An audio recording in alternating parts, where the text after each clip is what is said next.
Hello everyone, my name is Kaylee and I'm here to talk to you today a little bit about my service project, which is Padding Poverty, Lessening the Impact. So to begin with, I want to tell you a little bit about period poverty. So period poverty can be defined as a lack of access to safe and hygienic menstrual products during monthly periods, as well as an inaccessibility to basic sanitation services or facilities, as well as menstrual hygiene education. And many of you may be thinking, how is this applicable to our current population? Well, 1.8 billion menstruators exist currently in the world, and then 500 million of them are currently being affected by period poverty, which is roughly 1/3. In the United States, 1 in 10 college students cannot afford pads or tampons, and 27 states are still imposing period-related taxes. As it relates to teenagers, we find that 79% of teens feel that they lack proper education as it relates to menstruation. 83% of teens feel that period poverty is not being talked about enough. 2/3 of teens have reported that they feel stressed or anxious due to a lack of menstrual resources in their school system, and over half of those felt that their school did not care that they had lack of access to menstrual products. And then 84% of teens had either missed a class or know someone who has missed a class because they didn't have access to menstrual products. And then 66% stated that they would rather stay home during their period due to shame or embarrassment.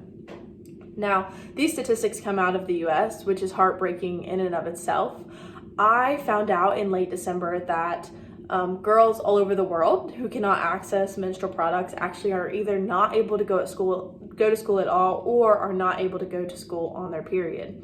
And so what that would mean is that parents would pay the same for their education as they would a male child. However, the female children would get half of the education because they may only be able to go to school for half of the month, and they are habitually behind, and they end up in this cycle where most of the time girls end up dropping out because they cannot maintain an education where they're only in school half of the time. And this was really heartbreaking to me because, I am a menstruating woman. I am a woman in pursuit of education. And I really, really hate that there are girls all around the world who are being withdrawn from school because of a very natural process that is unsanitary due to their circumstances. And so I wanted to do something about that. And that is why I came up with this reusable pad. And so I'm going to talk to you a little bit about what this is made of first. So the outside of this is a decorative flannel. It doesn't really matter what it is. I try to pick patterns that are super busy so they don't look stained as easily. And so this would be both of the outside layers. And then you can see that the center is made out of flannel. And then we have another layer of microfiber, and normally there are 2 or 3 of those, and then another layer of flannel. The reason that we opted for these as the core is because they are highly absorbent, but most importantly, they are quick drying. So women in third world countries shouldn't have to worry about bacteria building up in these pads. And then the most important part of the pad is actually this layer. So this is called polyurethane laminated fabric, and essentially what that means is it's highly breathable while also being waterproof. And so this is what is really going to help protect our girls from leaking and being embarrassed. And so, like I said, the final product of that is a pad that looks something like this. And the lines are embroidered into this to help the direction of flow. And then this one, like I said, needs snaps and needs closed up on the side. But whenever that is complete, she can just snap it underneath of her underwear so that it stays attached. And then whenever she's done with it, she can unsnap it, fold the top down, fold the bottom down, and then snap it back like this so that everything is contained. Now, I have made approximately 100 of these pads since the end of December, and normally I send these in kits of approximately 3 to 5. Now, these are moderate reusable pads, so one pad should be good for approximately 1 day. I like to send 5 whenever they are going overseas because most of the time, one girl in the home will receive these boxes from Operation Christmas Child, which I'll talk a little bit about, but normally only one girl in the home will receive one, and so hopefully she has enough to share within the United States. 3 should do you as long as you're not trying to share, just because you only need time for it to dry and 1 should sustain you during the day. So 3 is about what a girl would need, and then they also receive a wet pouch just to keep everything clean and separate from all of her stuff, and then also to help avoid bullying for having it in your bag. Now, it is not just people around the world who are struggling with this issue, as discussed before. So as a way to help our own community, I am hoping to get some of these donated to the Women's and Children's Shelter here in Charleston, as well as also the Eagle Pantry here on campus. But you may be wondering, Kaylee, you're a college student, how on earth are you funding this?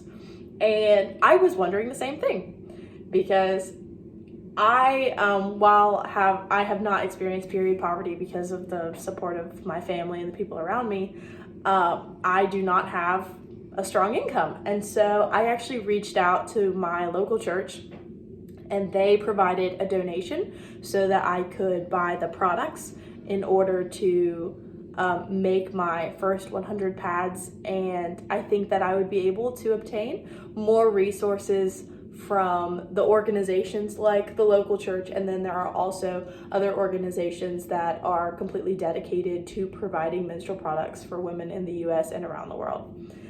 And then on top of that, some of the other things that I've learned is that a lot of these materials can be thrifted. So the flannel that's coming directly in contact with the skin, I like to be new and washed. However, the microfiber absorbent layer we can sterilize, and so we could use a beach towel to make hundreds of pads.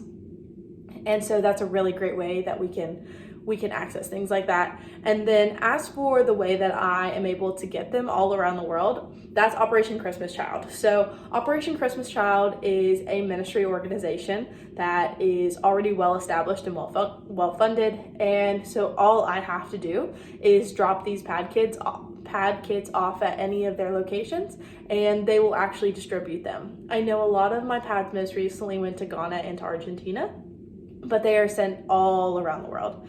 And so that has been a great relief to me, because I don't have to worry about the distribution, the shipping costs, or anything like that.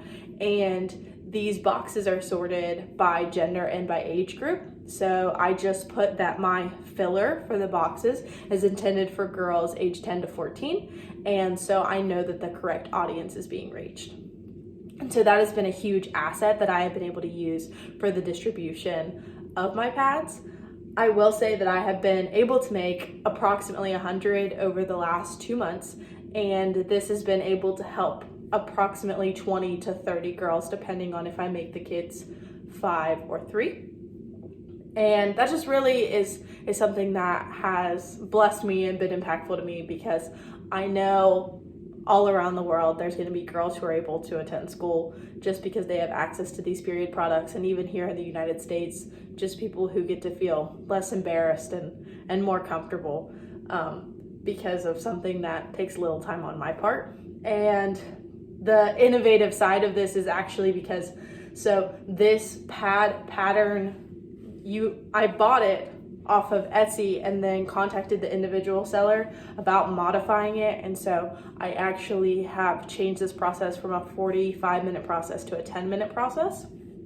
I did this by changing the density in the stitching in the embroidery software. So essentially I looked at what was decorative versus what was constructive. I left the constructive stitches to be equally dense and then the decorative stitches to be less, and I was able to cut that time way down, which just means more pads for more girls all around the world. Thank you so much for listening to my presentation. If nothing else, I hope that you are more educated around period poverty, and I hope you have a great day. Thank you.